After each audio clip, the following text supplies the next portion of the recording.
혜진이 사건이 드디어 공개되었는데요. 가장 충격적인 건 막내 형사까지 공범이었단 사실. 드라마 허수아비 리뷰 시작합니다. 아이를 잃은 부모의 슬픔. 게다가 너무 늦게 밝혀지면서 끝내 시신을 찾지 못했고 처벌을 받아야 할 경찰들은 공소시효 만료로 아무런 벌도 받지 못했었는데요. 이 혜진이 사건은 실제 이춘재의 사건으로 당시 이춘재는 그날 자신을 만나지 않았으면 죽지 않았을 거라는 아주 분노할 만한 이야기를 했었죠. 이기환은 강태주에게 범인이 잡히고 적막했다며 기범이를 잃어서 그랬을까라는데 그러다 그 아이를 받고 더 이상 허수아비가 아니었다는 기환.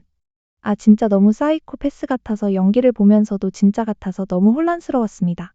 결혼까지 약속했던 동생의 여자친구까지 죽이려 했던 기환이지만 기범이는 죽는 순간까지도 절대 순영이만은 안 된다고 애원했었죠.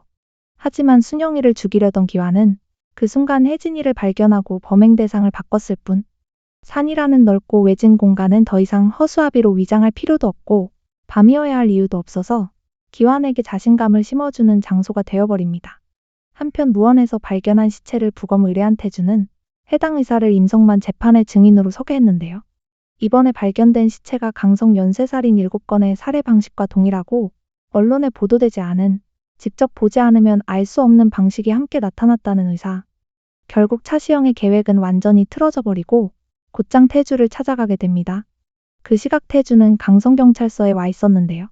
우연히 마주한 이순경에게 혜진이 사건을 전해 듣고 수사도 안 한 채 가출 사건으로 분류했다는 사실을 알고 분노하게 됩니다.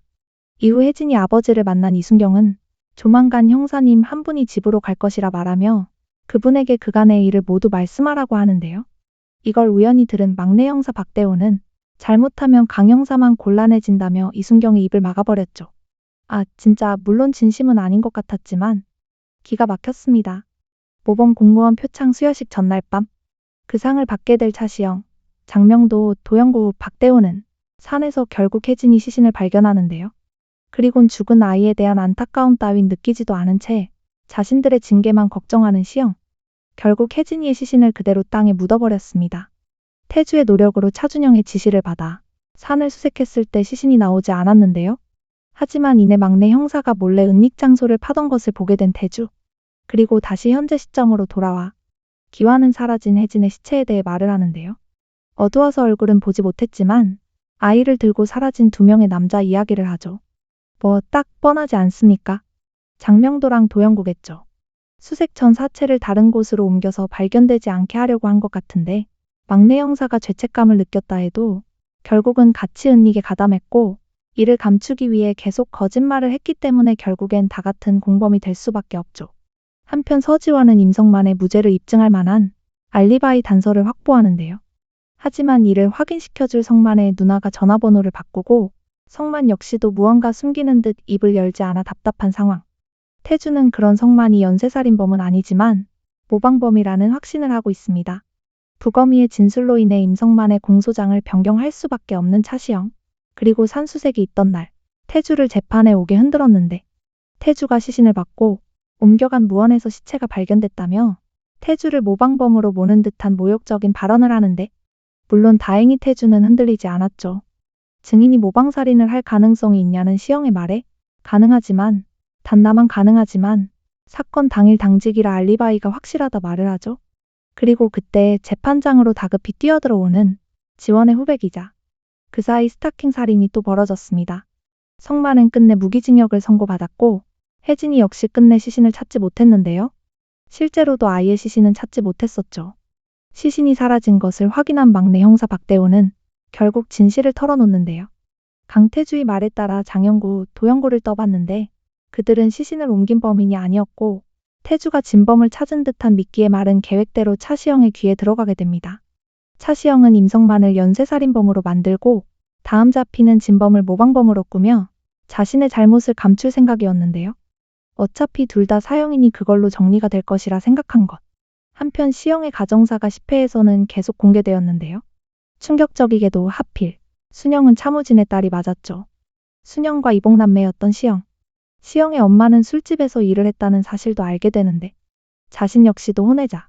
시영은 재판도 결혼도 뜻대로 안 되는데 희주는 강순영을 세상에 공개해 차무진의 정치 인생을 끝내겠다 협박을 하게 되고 그 말에 자신이 먼저 터뜨리겠다며 순영을 찾아간 차무진.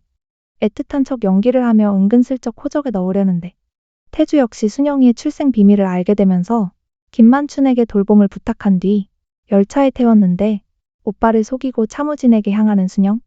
순영은 그렇게 태주를 버리는 듯하죠.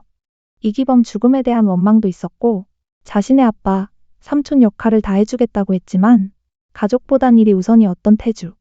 미혼모가 되는 것에 대한 부담으로 국회의원 아버지를 택한 것이 아닌가 싶네요.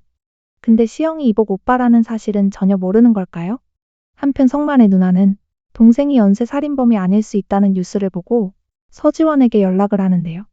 7차 사건 당일 밤 성만을 만났다고 이야기하는데 사실 누나도 그렇게 좋은 사람은 아닌 것 같죠.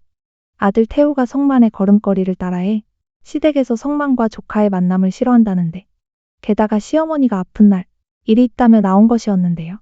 성만에게는 매영에게 비밀로 해야 한다는 말 때문에 그간 기억이 안 난다고 거짓말을 했던 성만. 모든 걸 전해 들은 태주. 하지만 이건 성만을 구하지 못했는데요. 태주는 혜진의 시신을 찾으려고 결과지로 자신이 진범을 알고 있는 척 속였는데 다음 살인 사건이 벌어지는 날 혜진이의 시신도 같이 나오게 하겠다는 시영의 기가 막힌 말. 그런데 10차 사건 발견 날이 성만의 재판날과 겹치게 되면서 태주는 예정된 증인이 아닌 혜진의 시체를 찾겠다고 떠났는데요. 결국 지원이 대신 증인으로 나섰는데 이때 방사성 동위원소 오류를 말하게 되면서 시영을 분노하게 만들어버립니다. 태주에게 속은 걸 눈치챈 그는 자신이 피습당한 상황을 언급하며 거기서 임성만이 목격됐고 그 외 아무도 없었다는 주장을 하는데요. 오류는 인정하지만 현장에 있었고 자백 진술도 무시할 수 없다라며 판결을 무기징역으로 이끌어냅니다. 한편 분노한 시영은 이번에도 박상범을 시켜 태주를 폭행하게 되는데요. 이후 서로 오해한 건이 없던 일로 하자는 제안을 하는데 태주가 거절하자 상범에게 생매장을 지시해버리죠. 강압수사의 사건 조작에 사체 은닉, 이제 살인까지. 차시영이 이규환과 다를 게 뭐지 싶은데요. 이름만 검사지. 그냥 사이코패스랑 같아 보이네요. 다음 주는 이규환의 자백으로 진실을 알게 된 태주가 출소한 임성만을 찾아가 사죄하는데요. 임성만을 범인으로 만든 죄값이 있긴 하죠. 그리고 현재까지도 순영과 태주는 연을 끊고 사는 것 같죠. 기범과 너무도 닮은 아들이 등장하는데 과연 두 사람 사이의 일은 잘 해결이 될까요? 다음 주면 끝이 나는 드라마 허수아비. 실화가 드라마만큼 사이다가 아니라서 살짝 걱정인데요. 공소시효가 끝이나 처벌을 안 받았죠? 과연 드라마에서는 어떻게 마무리가 지어질지, 그래도 드라마인이 사이다를 살짝 넣어줄지 기대해보며 리뷰 여기까지입니다. 오늘도 재미있게 보셨다면 좋아요, 구독 부탁드립니다.